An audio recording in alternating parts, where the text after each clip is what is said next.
the East Coast, West Coast, or around the world. This is Coast to Coast. What's up, gentlemen? Not much. Not me today. I said I had a rough weekend. It all changes today, but obviously you see me painting up in Eagles. It's not how I'll end the day. I'm going to end it in Phillies. You start off with one loser and go to the other loser. That sounds like a good idea.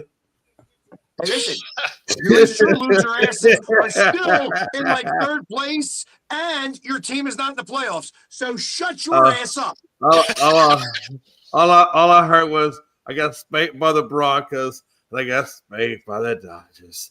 Is that what I got? I got spanked. I got spanked. Listen. All right. Oh, it hurts so bad. But it feels so good. You're so happy that your Cowboys finally won a game. I'm sorry. I can't hear you through all the pain and suffering that you're going through. It feels so good. All the trash that he wants to give to Brad. I just like where's Brad? Where's dumpster fire Brad? I just like that you're fried chicken. Not from a position of power, but you're just like, come join my misery.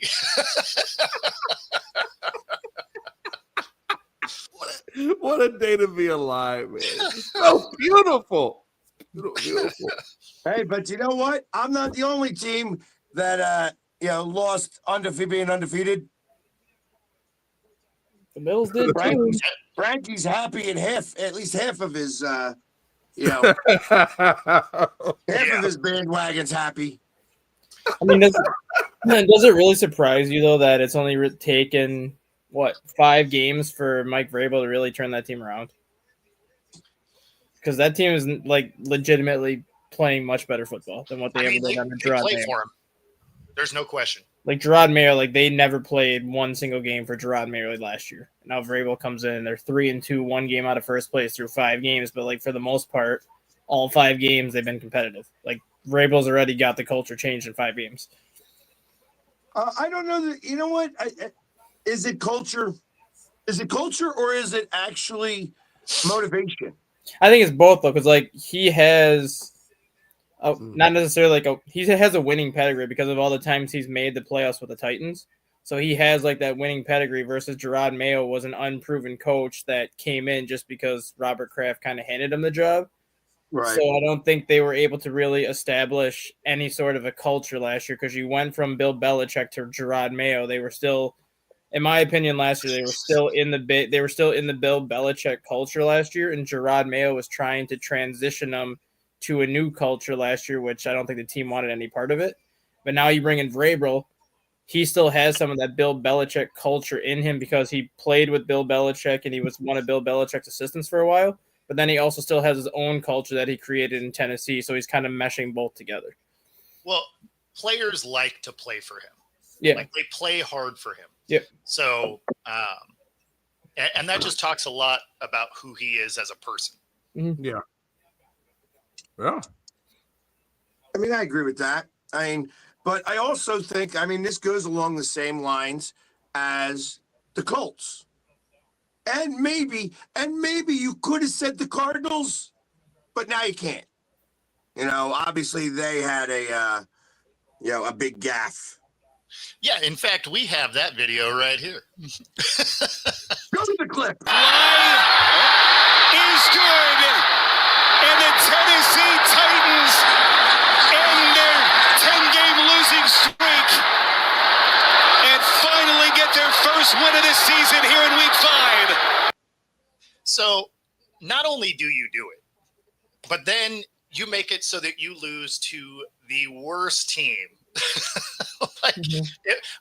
To be fair, this whole weekend was a bunch of upsets. If you were playing pick'em, man, betting 50% was pretty normal. It was pretty crazy. But the fact that people are still fumbling the ball going into the end zone is wild to me. Most of these guys ran track, run through the stripe. What are we doing? And if you're to that point, run through the back stripe. Do the Dan Orlovsky. Make sure you still have it in your hand when you step out the back of the end zone.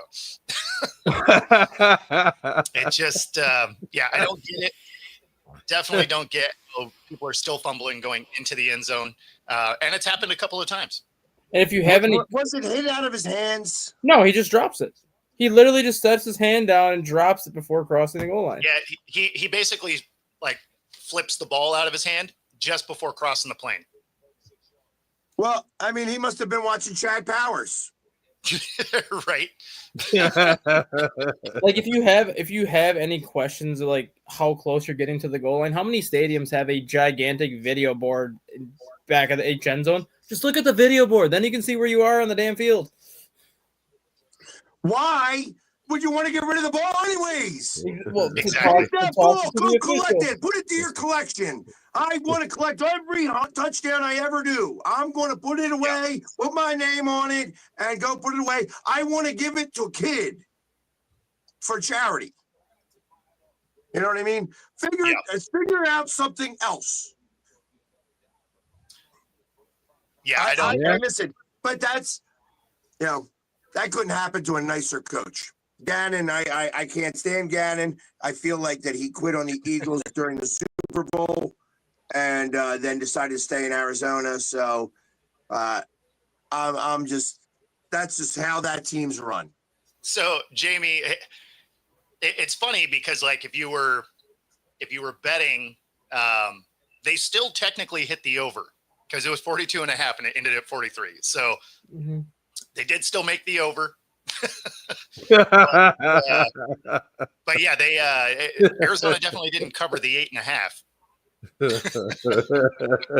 Imagine that money line. Yeah, Arizona was like a plus 325 or 345, something like that. That's it? Yeah. At an 8.5? Yeah. I thought that would be a 600, 400. No, no. Like there's actually been some weird, like money line versus spreads that haven't made a lot of sense. Because there was also one that was a 1.5 that the money line was like a plus 285, which seems really high for a 1 point favorite. Yeah. So there's been some interesting lines so far this year. Well, you know what? What's happening? I saw 2 different videos of people that used ChatGPT to pick the games. ChatGPT went like 11-2. Yeah, ChatGPT is getting big time publicity right now. I mean, interesting. Yeah. To be fair, though, that's going to turn around and get you barbecued in the next week. So I mean, it's not like it's going to matter, but right. But that means it picked a lot of underdogs. So it did. I just love. Wow. But like it did, like there were certain things that I saw. I mean, I am never one to blame the refs. I'm not that guy. I choose not to be that guy. Yeah. It's tough to say that this week. You could tell like that the NFL, first off, was not going to see a tush push this week. Yeah. Like across the board. There was very little 3rd and 1s and 4th and 1s anywhere in the NFL. That's true. It was a lot of distance, a lot of like 3rd and 5s and longer. And some of the weirdo calls, like I'm still trying to figure out, like the Eagles got called.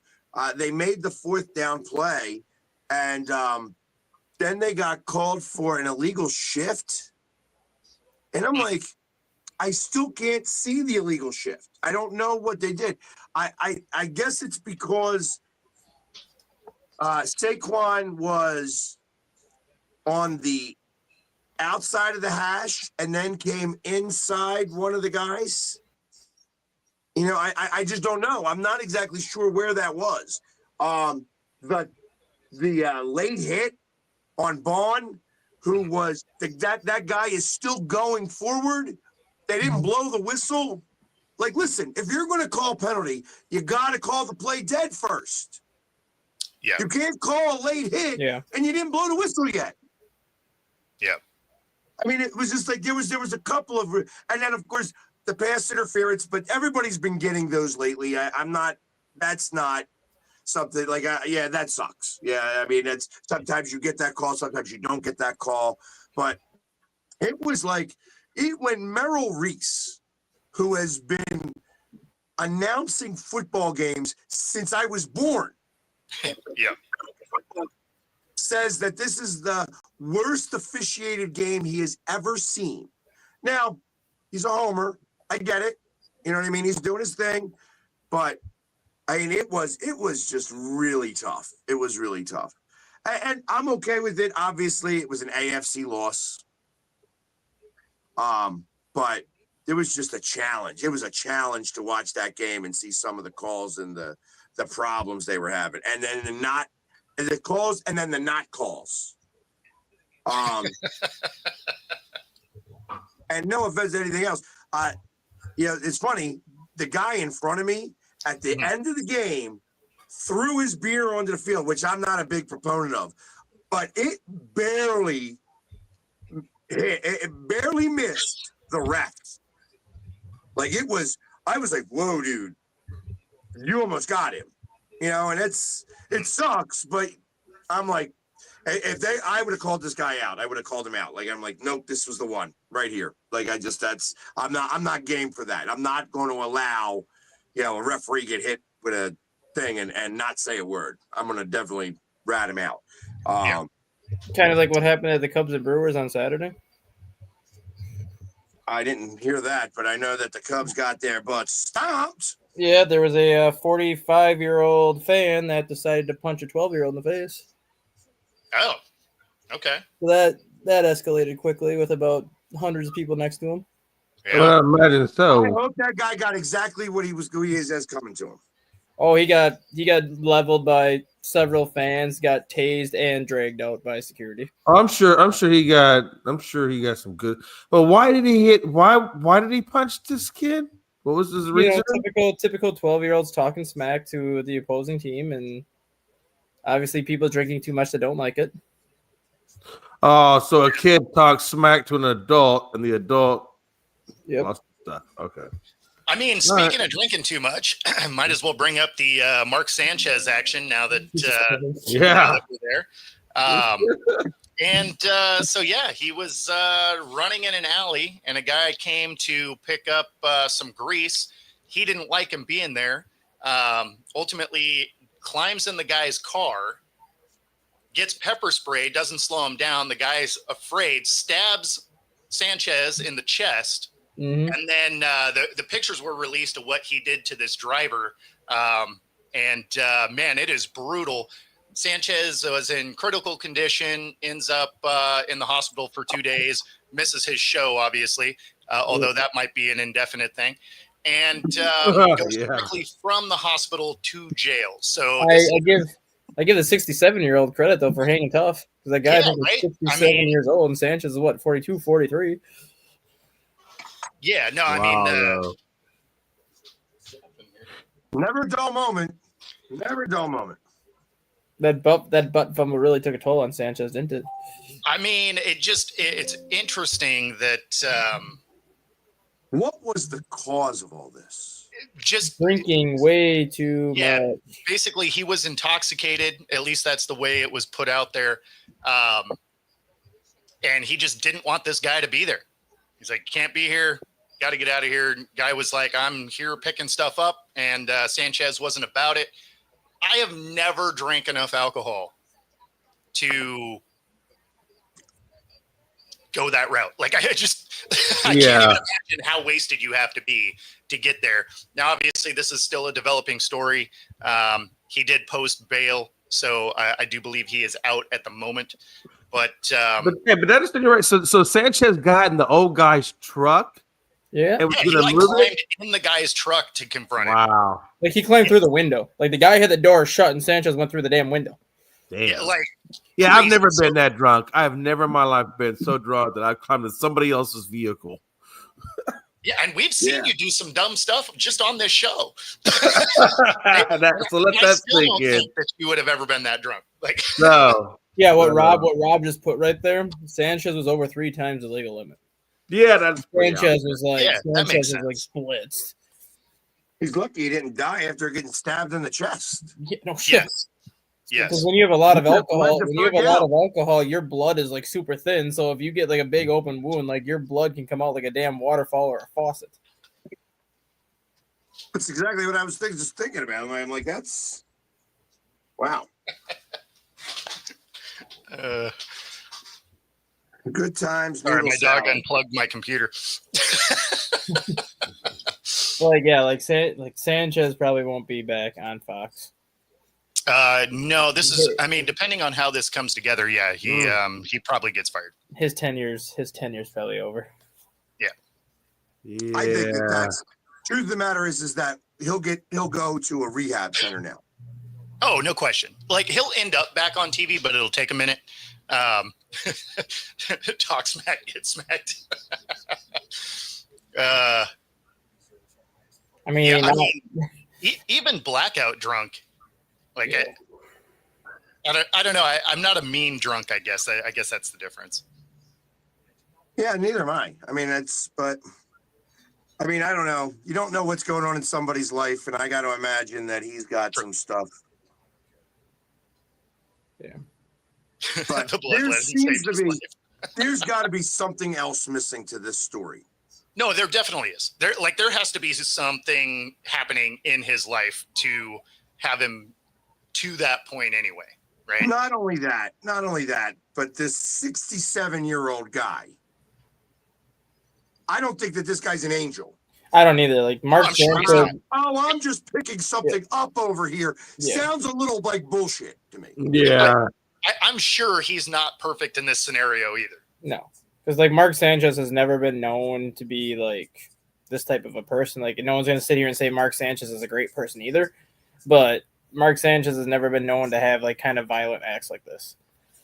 Yeah, I mean, I don't know the guy either way. Yeah, Right. So so I mean, I don't yeah, think. Well, I think this, here's what rumor has it is that he's an asshole though. no, Sanchez. Yeah, Sanchez is an asshole. Yeah, Mark Sanchez has always been known to be an asshole. So I mean, but being an asshole doesn't mean whatever. I can imagine that this 67-year-old, got himself in the middle of it. Mm-hmm. I'm almost positive of that, actually.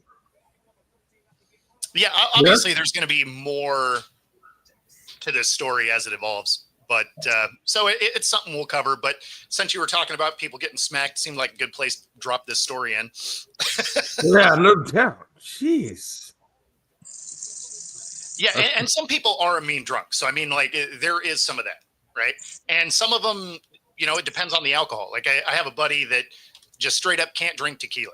Like, for whatever reason, tequila is a problem for him, so he just doesn't do it. I haven't personally encountered an alcohol that turns me into an asshole, but,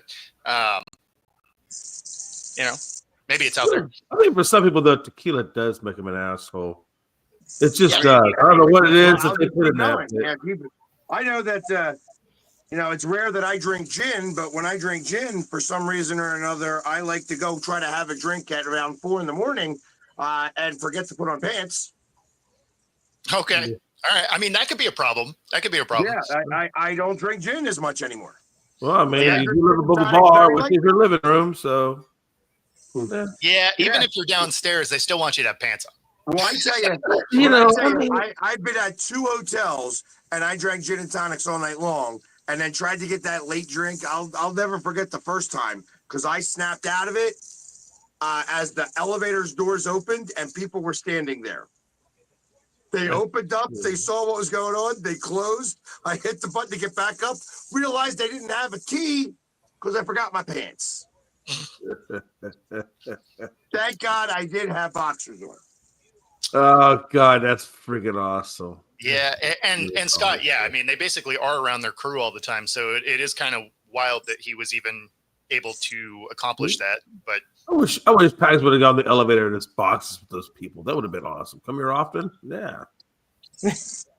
yeah, and there is a lot of that, right? Like, fans can definitely get there. Yeah. But again, like I'm just not that person. Like basically, who you see right now is me drinking. Also, like I don't know. I'm the same person. Like I mean, most of the time, I try not to get drunk. Mhm. That's part of the gig. Mhm. Don't drink to excess. Mhm. Right. So I don't drink, but still act like an asshole. I like it, Joe. Stay true to who you are. That's good stuff. That is good stuff. So we were chatting a little bit about coaches potentially on the hot seat, and so we got the presser for Harbaugh after the game here. So Obviously, got beaten every way you can get beat. Very disappointed with that. Did not expect to see that. Thought we'd play a lot better than that based on the way we practiced. And hats off to them. They played a really good game, made a bunch of plays, did a great job on first down. We did not. Built a rhythm really throughout the game. We did not.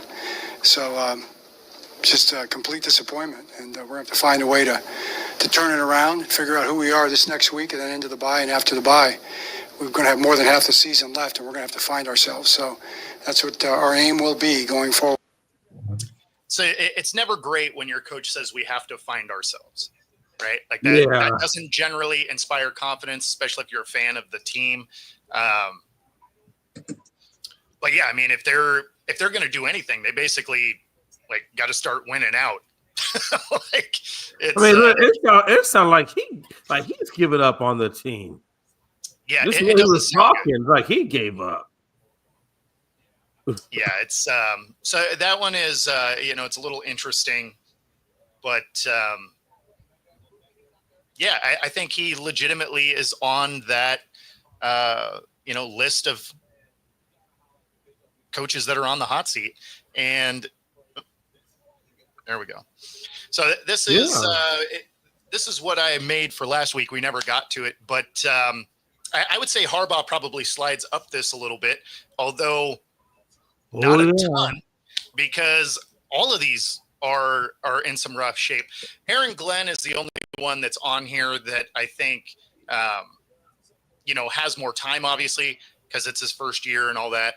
But I think Callahan gets time just because of Cam Ward.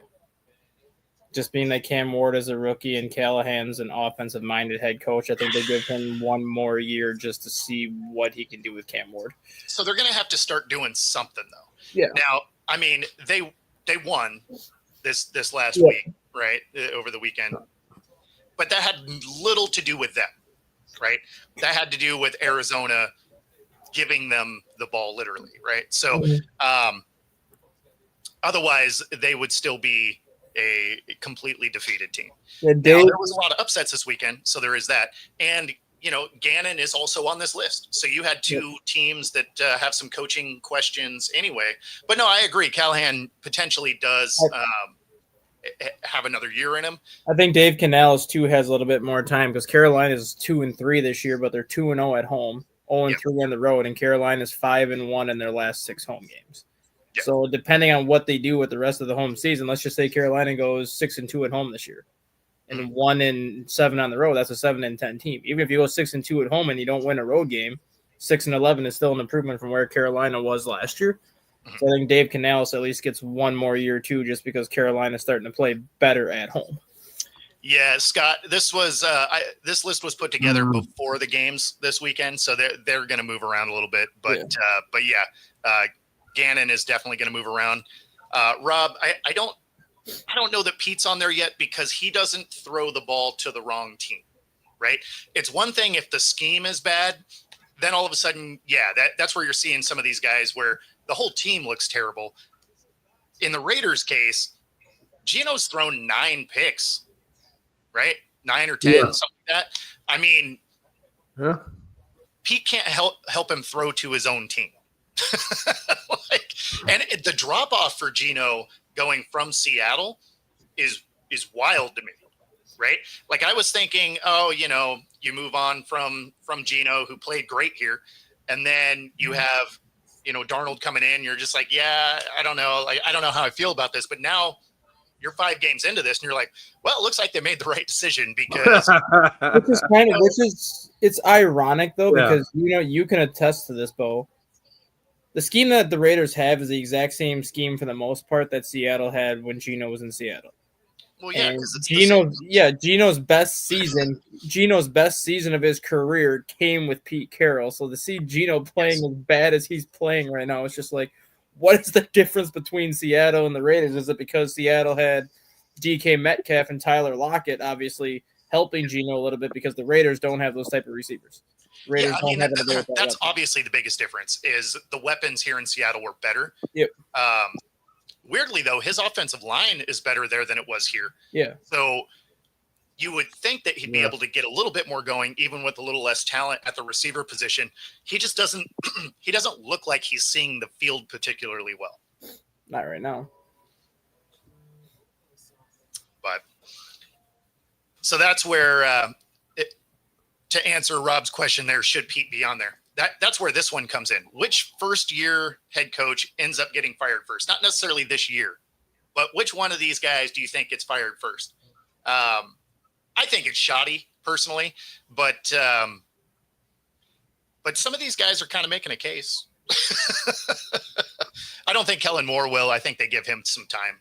But The only reason I don't think Shoddy goes first is because I feel like Jerry is so damn loyal to his coaches. He will ride that coach a long time before that dude is gone. And I think even Garrett went like 10 plus. So I don't know. I think Shoddy gets at least 7 or 8 years. I don't think he gets Unless Jerry gives the control of the team, and then it would, maybe then Steven then makes a change. He is not getting that kind of runtime unless something amazing happens. But because he didn't sign a big contract either, right? It was like 2 years, 3 years. I think it was Yeah. 3 years. I think it was 3 years So now. 3 years I 10. would bet that, like, best case, he lives through his contract. So here's a question for Jay, and I guess Bo and Pegs too. Let's just say the Ravens move on from Harbaugh. Okay. Do you see a scenario where the Cowboys might try to bring Harbaugh back, since Harbaugh was a special teams coach in Dallas before he left to theRavens, and then maybe just axe Schottenheimer? He after was a 1 year? special teams coach of the Eagles. He was with the Cowboys too, wasn't he? For No. what? Oh, do you I think don't think he. do you think the Cowboys would try to get Harbaugh if Harbaugh's like go and just axe Schottenheimer No. after 1 year? No. Yeah, I wouldn't think so. Actually, I'll be honest with you. When I look at that list, I see Pete Carroll stepping down. I do too. I don't think he'll get fired. I think he would step down and be like, I tried to come back. I and think it's it's not going to be a working. respect thing. I think that, Tom Brady's going to be like, listen, Pete, sorry, buddy. We're going to let you go, or you could bow out gracefully. And I think he would get a But I job in the wouldn't front be office. surprised to see Harbaugh go to the Raiders Yeah. and be brother against brother there. That would That be makes fun. more sense to me. That'd be fun. Yep. I could see Um, Pete Carroll stepping down kind of in your scenario too, and I think Tom Brady would just give him a job in the front office anyways. I don't think he'd be out of the organization like altogether like that. I think he'd be like, Kind of what I'm getting at. That's you kind signed of a 3-year deal. It's not working out as head coach, so you can just come up here in an advisory role in the front office for your final 2 years and kind of help do whatever we got to do. Be my eyes and ears while I'm on the road calling games. Yep. Hit me up on the commercial breaks on Sunday and let me know what you see, and then I'll figure out something when I come back on Monday. Find a better barber for Mark. Man, good luck. Like, that is the ultimate I have a coupon Supercuts kind of cut right there. So they showed the initial MVP rankings right now. They do that like every 5 weeks in the NFL. They kind of show like the MVP rankings at the third point of the season, which is week 5. Then they show it again at week 10, and then obviously at the end of the season. They have the 2 favorites right now for MVP is Dak Prescott and Baker Mayfield. Really? Because of the level that both Baker Mayfield and Dak Prescott are playing right now. I mean, I can see the Baker end of it. Because Baker's doing what he's doing right now without Mike Evans, who's out, and without Chris Godwin, who comes back in like 2 or 3 weeks. No, that's what I mean. Like, I Like get it. Baker's having a hell of a year. I could see the case being made for Baker. But we're talking like it's week 5. I know, but Let's calm down. No, but it's the same thing like when they show power rankings. where do Like they all the bring, time. and how do they bring Dak Prescott into that? Because Dak Prescott is actually playing like he's got the highest completion percentage of his career through 5 weeks right now. I think he leads the NFL in passing yards, and he's right up there in touchdowns.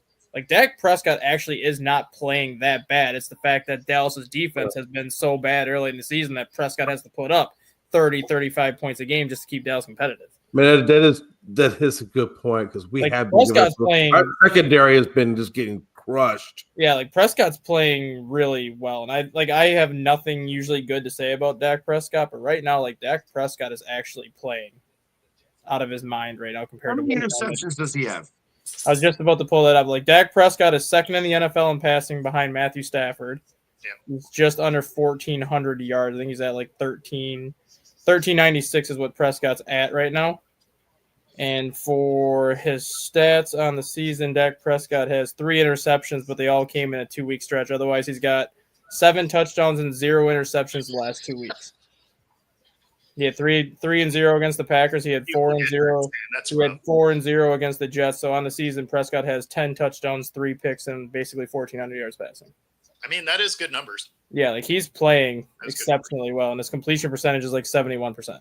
So like he's actually playing really good football. It's just the fact that Dallas doesn't have a defense that he's going to get overlooked just because if Dallas misses the playoffs, it's not going to be because of him necessarily. It could be because of the defense just not being able to stop anybody. It could be a Joe Burrow scenario like last year where Joe, obviously not the same level that Burrow did, but like Joe Burrow did everything he could to get Cincinnati to the playoffs. It's just the fact that their defense was so bad that they couldn't stop anybody. You could have that same situation with Dak where he goes out and has a career year, but it may not matter if Dallas can't stop anybody. Yeah. Yeah. Well, And Jamie's right. I mean, And he's doing this last 2 weeks. He did not have CD Lamb the last 2 weeks. And he's got 7 touchdowns and 0 interceptions with no CD Lamb on the field and pretty much just George Pickens. So like he's doing this really without his number 1 option right now. Yeah, their tight end has been Ferguson's been the one taking over for CD Lamb in terms of the catches and the yards. Yeah, no. He's been having like whoever had him as their tight end is like, yes. And the thing that Dallas has this year that they haven't had in the past is Javonte Williams. Like Javonte Williams is having a resurgence. yeah, that dude's been running his butt off. I'm curious to see how Jaden Blue's going to play once he gets over his injury issues. I mean, Javonte Williams is on a 1-year deal, so I could see Dallas bringing him back because Javonte Williams is actually running the ball exceptionally well right now. Yeah.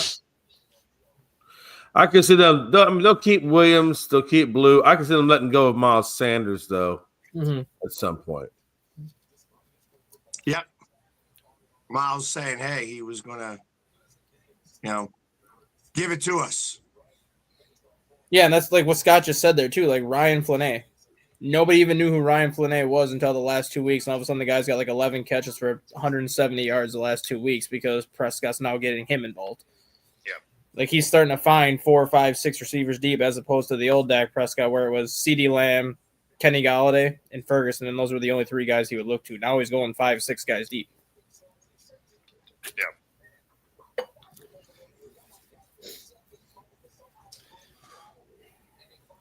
Tonight's game's going to be interesting. I didn't even see The Phillies. The Phillies are going to win tonight. I think he's talking about Monday Night Football. Yeah. Since we're still on the football topic. I was just shouting out. I got you. I think the Chiefs win tonight, which is bad news for the AFC West because you had a chance to pretty much bury the Chiefs, and none of these teams could do it. So a win now by Kansas City puts them at 3-2, right up there with the Broncos and the Chargers at 3-2. Yep. Like this was the year where if you were going to bury the Chiefs, this was the year you could have buried the Chiefs, and you're letting them hang around, and eventually if the Chiefs get healthy, you don't want to let them hang around too long. Well, especially when you think that you're 2 weeks away from Rice getting back. So I mean, you're gonna miss your shot. But I do have KC against the Jags here. It'll be closer than it should be, but I just don't believe in the Jags. That's the main thing. I actually have the Jags winning tonight, and that with KC, and I think KC again doesn't need to do anything other than make the playoffs. because that's when they'll start to play better football and they could outcoach some of the coaches that are there. I think Worthy comes back tonight too, I believe. Worthy's a game time decision tonight. So, Yeah, and you're not wrong. Like the defense looked good yesterday, but they played the Jets, so like that doesn't mean anything to me. No, what stood out though is just the way Dallas was able to carve up the Jets defense, because the Jets defense is typically, for the most part, pretty good. They Like, have not played well. this year they have not played well. Like, for whatever reason, the defense. Even did you hear Sauce's press conference yesterday? No. It seems like Sauce Gardner has already checked out. It's just like, yeah, I don't know what we need to do to fix this, but we need to figure out something. I just don't know what we can do right now to fix this. Yeah, no, the Jets are a dumpster fire, and I mean the one thing they've been good at, they're also not good at. In fact, their offense has been better than their defense. Yeah, which is but Aaron no, Glenn being defensive too. yeah. So, but Dallas's defense looked real. So you know that offensive line for the Jets is terrible because it's not like Dallas's pass rush is awesome. Well, I was about to say it's not the fact that they didn't throw it for as many yards on our secondary. That speaks volumes, because that's typically where we hurt the worst is in the secondary. Yep. Now that was where watching the Seahawks play was irritating yesterday. We couldn't defend the middle of the field to save our lives. Like, if you ran into their zone, you had 10 yards on either side of you if you just sat down in the middle, where the middle linebacker would have originally been. They leave that zone. The safeties don't break down. You're just wide open there all day. Like, they burned us in that exact spot all day. So that's where some of your defensive coverage is. Like, you got to be looking at that in real time. Be like, what are we doing? Like, get somebody to cover that. Like, somebody has to shade into that zone. Otherwise, I mean, you get carved up all day. Mm-hmm. Now, we were able to match point for point. And, I mean, it was a minute to go, tied up. We have the ball. Darnold gets a pass deflected off a helmet, interception. We end up losing on a last-second field goal. That game was 100%. Whoever was going to touch the ball last was going to win. But watching some of our defensive schemes, and McDonald's a defensive coach, right? So it's a little worrisome when you see something that is so easy to exploit and you have nobody even remotely close to defending the guy. Mm-hmm. It must be frustrating. Yeah. It looked a lot like Dallas generally does, where you're like, hey, and there's not a single silver jersey on the screen. Oh, man. So I can't tell you how many times I've seen that, Bo. No, I know. I watched the games. Like, you see it all the time. And unfortunately, I was watching it trying not to yell at my TV. Hey, you guys in Seattle, the most exciting game of the weekend, though. Yeah, it's the one that I thought was going to be the game of the week, right? Like, I thought it was going to be the toughest battle of this weekend because of how bad the slate looked. But then we started seeing all these upsets. So it was just kind of a weird weekend overall. Yeah. Agreed. Yeah. The Cardinals Titans game really kind of threw me for a loop too. I did not see that happening. Yeah, I didn't have, I didn't have the Patriots winning. I didn't have the Titans, like you were saying. I didn't have them winning. I didn't have the Saints winning. Yeah. Like, there was a lot of goofy gameplay.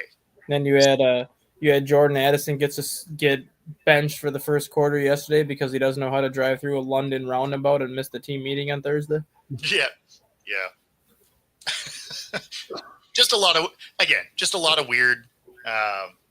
Obviously, I had the Vikings winning, but that game was just. It was a good. What's he doing driving around in London anyway? He's a football player. They got drivers for that kind of stuff or whatever.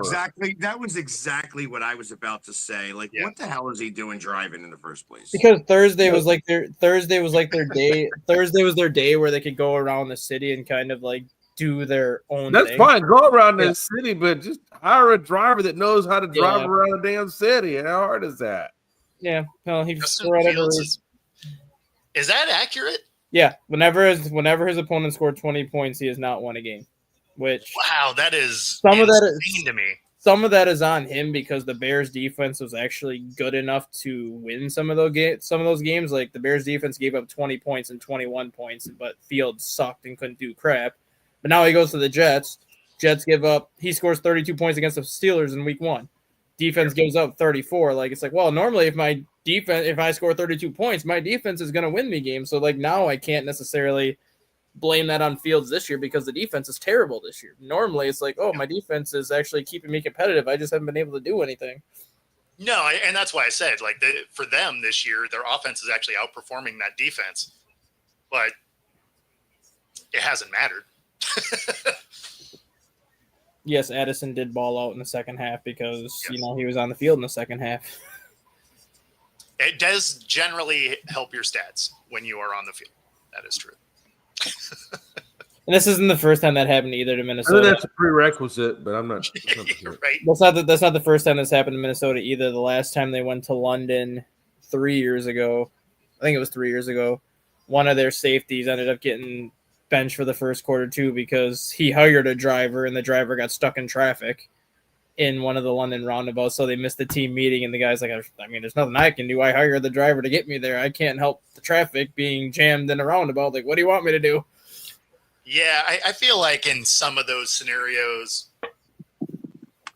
I feel like that situationally, the coach could be like, okay, like I get it, Like I get it. You're still supposed to be here. We'll bench you the first quarter. You're not going to get fined. You're not going to get like punished too much or anything like that. But we just got to set an example. Yeah. Don't I mean, I'm miss pretty sure- feelings, dumbass. I'm pretty sure the guys has a cell phone anyways, where the coach can be like, "All right, I'm sending you the walkthrough to your phone right now. Just sit in the back of the taxi or whatever you're in. Just look at the walkthrough." Yeah, let's make it a Zoom meeting for your Yes. dumbass.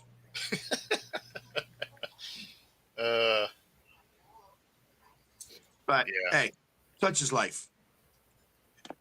And, Don't go drive around London. and yes, it is Jets Broncos for the London game this week. Oh, Well, Broncos. that sounds like a snoozer. That sounds like the Broncos win another one. Yeah, to get the 4-2. Yeah, and I tell you, I was not anywhere near impressed with Bo Nix. Mhm. Not even a little bit. I mean, I feel like again, hey, let's throw the flag for intentional grounding, and then let's pick it up after we try to find out any which way that somebody was remotely in the area. Yeah. But Which it was which they weren't. They weren't. But when you cry enough, and they were crying a lot, like the Broncos players were crying every play. It's like, come on. But whatever. Yeah. I know, Philly. I know the pain. I know it's gonna hurt you right now. I can see the pain in you right now. We'll drive Damn. on. Yeah, I do. Which color is the pain? The white or the green? This is more the green because it kind of gives a gangrene kind of feel. So It's the it's the green. And You're listen, envying the fact that you win. still try to copy my hairstyle is amazing to me. That you can't be your own. I'm not trying to copy. your actually, no, hairstyle. this is just more suitable to my hairline, so it makes me look better. That's why. So if I let this come out, it looks bad. But if this right here looks good, it's good. I don't know. I don't know. I wouldn't call it good. It's Call it good. No, it's good. It's so good. Look, it's got a ponytail and everything. Look, see, it's got a little ponytail. Oh my god! Yeah. I call it a rat tail, but Yeah, that's pretty much what it is. Yeah, pretty much. Yeah, exactly. Well, that's all he can do because he's not playing baseball anymore. On that note, there is some playoff baseball going on. What the hell? Oh, so okay, Scott Cade, whatever your name is. I see you out there now. You're on my radar. Okay. You're right there with Brad. Brad, you suck. You lost, Brad. Look at Philly. Look at Philly. He's not even in here today. That's not a shock. Looking for pain in all the right places. The usual suspects decided to skip this morning.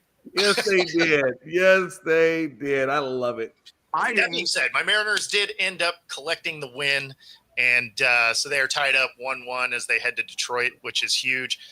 Philly obviously has their game tonight, so this is another one they need.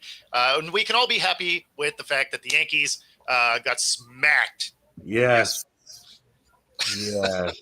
I mean, that wasn't just a loss. Those were beatdowns. Yeah. Beatdowns. Those were beatdowns. Over 10 runs twice. Yeah. No, getting crushed. Like Toronto is just taking batting practice off them. Right, pop. Just yanking them things out. Game one wasn't necessarily a shock. It's the fact that they teed off on Max Fried yesterday, who was the major league leader in wins. Max Fried was searching for answers yesterday. Yeah, exactly. Where's Frankie? Yeah, he's he did not. Yeah, Frankie's just trying to stay in a permanent state of highness right now. He's not trying to get back and face reality anytime. Even the Patriots winning doesn't solve the 25 runs or 24 runs given up by the Yankees. Yeah, it's pretty rough out there for Yankeeville. Do the Cubs pretty come back? rough. Honestly, I think the Cubs are done because Craig Counsell made 2 mistakes already in the first 2 games, and it's going to cost them. Yeah. He started the wrong guy in game 1. He started a guy that not only was on short rest, but had a 5.75 ERA and 3 starts against the Brewers this year. Couldn't even make it out of the first inning. Got completely lit up, and now you're down 1-0. And now you're starting a guy in Shota Imanaga in game 2 who's given up the most home runs in baseball, and basically the second half of the season he's been throwing batting practice. Why not start Shota Imanaga in game 3 in Chicago when the wind is going to be blowing in at 25 miles an hour off the lake, where if you throw a pitch down the middle, it's going to take a hell of a big swing to get that ball over the fence. The guy they started in game 1 should have been starting game 2, and then they should have started Colin Ray in game 1 because of the last 4 starts that Colin Ray has pitched to end the season. He's gone 25 innings. He's given up 2 runs in 25 innings. Like, you're supposed to be going with the hot hand this time of year, and Colin Ray has the hot hand right now. Go him in game 1 and then go Boyd in game 2, Imanaga game 3, and then Tyone in game 4, who was the one that pitched the series finale against the Padres. But you made 2 mistakes now in your first 2 games where if Imanaga does what he's been doing, you're down 0-2 going back to Wrigley, and that's going to be a tough hill to climb back out of, regardless if the wind is blowing in or not. Yeah. And Scott, that's why Rob calls him the front runner. For the Phillies, they got away from their plan.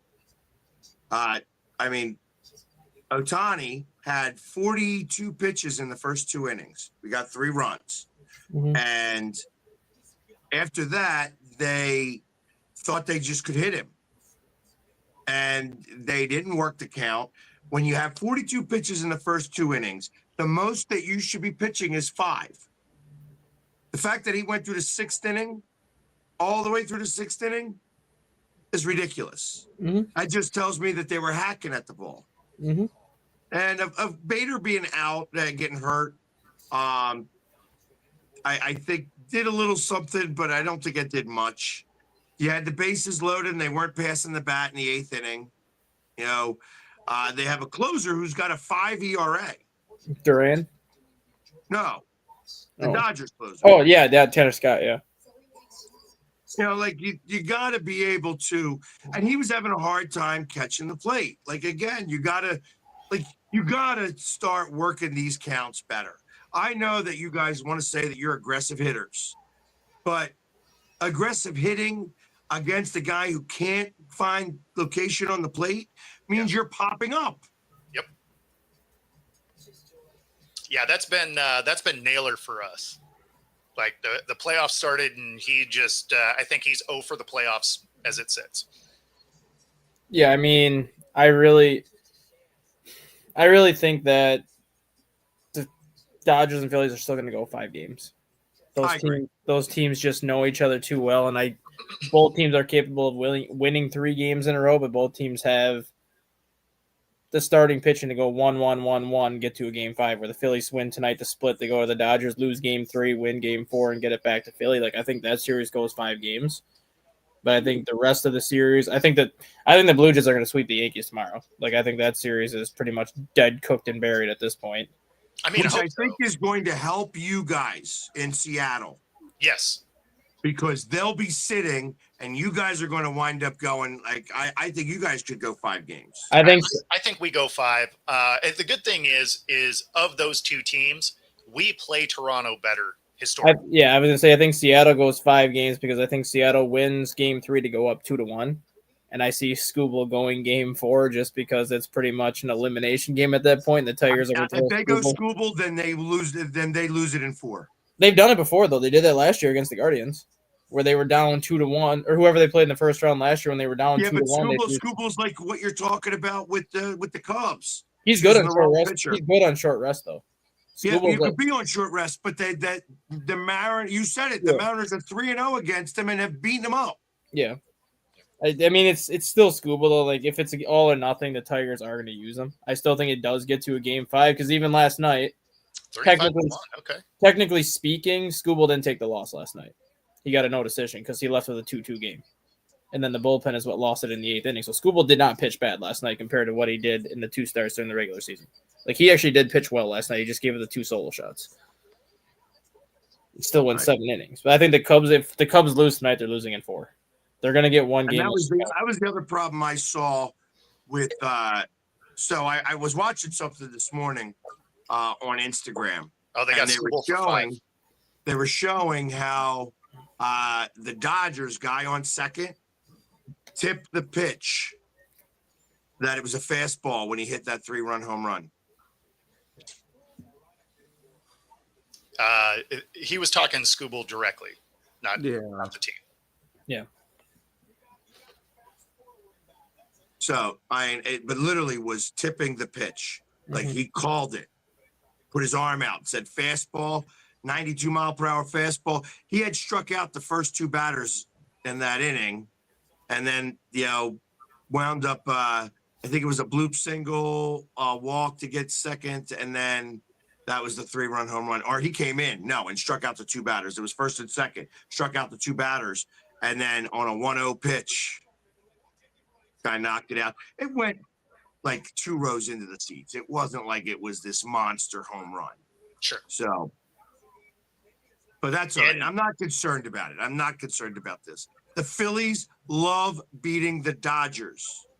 We made them feel a little bit good. That's okay. Yeah. And Rob, he's the new Ayala. That's who Vargas is. He's our new Bobby Ayala. Bye Ayala. That's our pitcher. I think how much is not having Wu for this divisional series going to hurt you guys, Bo? So not really. Our bullpen has actually looked really strong. If you watch both of the first 2 games, I mean, Detroit can hit the ball, right? And they've given up 5 total runs. So I mean, it's not like we've gotten smoked in either game. Like it was it's been a close game both days. So I would imagine that reigns true moving forward. Like these teams are squaring up very well against each other. So for us to get the win against Skubal was huge, though. After dropping game 1, I was a little bit worried having Skubal for game 2 and then going to Detroit. So for them to be able to get out of that, was huge, obviously. Yeah, you would if you would have lost last night's game, you would have been done. It would have been. Yeah, well, especially because you face him again, and it's not like Detroit's a bad team, right? I mean, they only led the league for like 3 months, so right. It's not like they're a slouch of a team for sure. What's up, Brad? Yeah. See, he made it at the very end. Yeah, And no, that's exactly. the show. Yeah, exactly. He's like, "Hey guys, bam, gone." And yeah, you're probably right. I think you guys get a win. Yeah, I think that we go. I think that we have our starting pitcher go like 7, maybe even 8 innings, and that's they got Blake Snell on the mound. I'm actually going to Dodgers. I think you actually do go down. No, I think Blake you go down. Snell's not a good postseason pitcher. I know, but I feel like that's just wishful thinking, Jay. actually, this is true. Didn't Blake Snell? This is his second series, right? He's already pitched in the wild card. I thought he pitched pretty good in the wild card. Didn't he pitch in the wild card? Yeah, against the didn't we Reds. lose the wild card game. No, he won. No, the they wild didn't lose the wild They card swept game. the Reds. They swept the Reds. No, what I'm saying when Blake Snell pitched that wild card, he actually pitched a really good game. So I don't know. I mean, I think I wouldn't look past Blake Snell. I I'm mean, not, but I also Phillies are know that different the than the Dodgers Reds. can't pitch, can't hit left-handed pitching. yeah. The Phillies are a much different opponent than the Reds, too, Jay. Like the Reds' offense isn't. I understand. anything I to think understand. about. I understand. Hey, listen, I got you. I just want to say, Brad. He's just trying Brad, to hope the somebody gets on Phillies the couch suck, sooner than Brad. later. the He's good hoping to thing. get somebody else on the couch.